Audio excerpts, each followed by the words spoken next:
یہ بھی بڑا ہے معاملہ. وہ استاد بھی ہر کسی کو نہیں بنایا جاتا. پہلے انسان پرکھتا ہے، جانچتا ہے.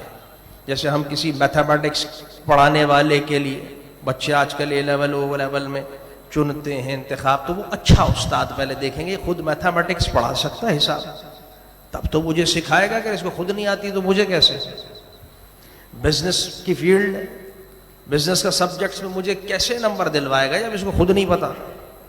انگلش لائک دس، کوئی بھی آپ کے سبجیکٹس ہیں، میتھمیٹکس ہے، انگلش ہے، فزکس ہے، کیمسٹری ہے، جو بھی آپ پڑھ رہے ہیں بزنس سے ریلیٹڈ ہے، تو آپ پہلے اس استاد کو لازمی طور پہ پرکھتے ہیں. اور آج کے دور میں تو طلباء، اسٹوڈنٹس اے لیول او لیول اور جو نئے جدید نظام آ گئے اس میں خود ہی وہ چوز کرتے ہیں اور دیکھتے ہیں کہ یہ استاد کا لیول.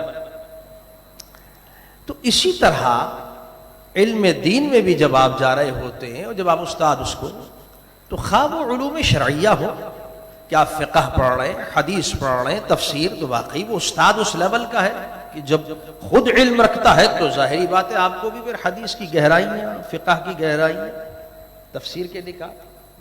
خود ہی نہیں تو کیسے.